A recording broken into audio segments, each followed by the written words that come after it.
আপনাদের আনুমানিক তো ঢাকায় যে সমাবেশ হবে এই সমাবেশে আনুমানিক কতজন উপস্থিত হওয়ার আশঙ্কা আছে আপনাদের ধারণা থাকবে?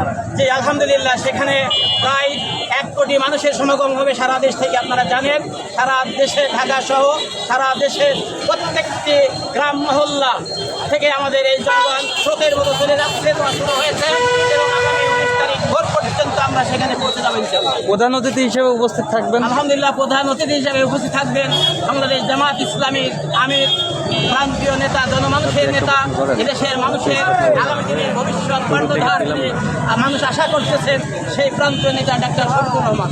আসন্ন জাতীয় সংসদ নির্বাচন সম্পর্কে যদি কিছু বলেন। যে আলহামদুলিল্লাহ, বাংলাদেশ জামাত ইসলামী সবসময় নির্বাচনমুখী একটি দল। সেই নির্বাচন জামাত ইসলামকে অতীতে দেখা গেছে কণ্ঠসা করে শেখ হাসিনা স্বৈর সরকার তারা বিভিন্নভাবে বাধা বিপত্তি দিয়ে তাদেরকে প্রতিহত করার চেষ্টা করেছে। সেই শেখ হাসিনার পতনের মাধ্যমে জামাত এবং ইসলামী ছাত্র শিবির সহ ছাত্র জনতা তাদেরকে বিদায় করেছে। এই জন্য আগামী নির্বাচন সুষ্ঠু গ্রহণযোগ্য করার স্বার্থে আমাদের এই সমাবেশ অনুষ্ঠিত হচ্ছে। সেখানে আমরা আশা করি এবং সেদিকে আগায় যাচ্ছে বাংলাদেশ। সেখানে কোনোভাবেই যেন কোনো চক্রান্তকারীদের চক্রান্ত সফল না হয়। গণতান্ত্রিক প্রক্রিয়ায় যার ভোট সে যেন দিতে পারে, ভোট যেন রাতে আর না হয়। এই জন্য একটি গ্রহণযোগ্য নির্বাচনের দিকে বাংলাদেশ জামাত ইসলামী যাচ্ছে, সেই নির্বাচন সফল হবে। স্যার, আমরা জানি যে বাংলাদেশ জামাতে ইসলামী মিরপুর উপজেলায় আপনাকে ভাইস চেয়ারম্যান পদপ্রার্থী হিসেবে নির্বাচিত করেছে, আপনি সেতে কেমন আশাবাদী?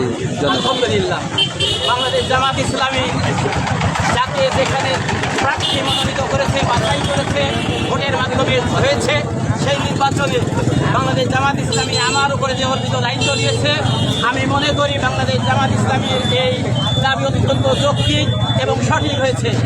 জনগণ বাংলাদেশ জামাত ইসলামীকে ভোট দেবে, নির্বাচিত করবে এবং মিরপুর উপজেলায় শুধু ভাইস চেয়ারম্যান নয়, উপজেলা চেয়ারম্যান, ভাইস চেয়ারম্যান সহ সকল প্রকার মিরপুর পৌরসভার মেয়র সহ সকল ইউনিয়নের চেয়ারম্যান মেম্বার থেকে শুরু করে আগামী জাতীয় নির্বাচনে সেখানে এই মিরপুর ভাড়ামারা আসন থেকে যিনি জামাত মনোনীত প্রার্থী জননেতা আব্দুল গফুর, তাকেও ভোট দিয়ে নির্বাচিত করবে এই মিরপুরবাসী এবং ভাড়ামারাবাসী। সব দর্শকের উদ্দেশ্যে যদি কিছু বলেন। জি আলহামদুলিল্লাহ, আজকের এই বৃষ্টি বিঘ্নিত যে সময় চলছে এর ভিতরে হাজার হাজার মানুষের উপস্থিতি প্রমাণ করেছে যে বাংলাদেশ জামাত ইসলামীর কাছে কোনো বৃষ্টি বাধা নয়, কোনো স্বৈর শাসক বাধা নয়, কোনো জালেম অত্যাচারী বাধা নয়। আমরা যেমন বীরের বেশে আমরা জীবন দিতে পেরেছি, আমরা সেই বীর বেশে সকল অত্যাচার জুলুম নির্যাতন সহ্য করে আমরা সামনের দিকে এগিয়ে যাব এবং কোনো মানুষ আমাদের সাথে আছে, তারা থাকবে এবং তাদের পাশে জামাত ইসলামী আছে এবং থাকবে ইনশাআল্লাহ। তাহলে আপনাকে অসংখ্য অসংখ্য ধন্যবাদ।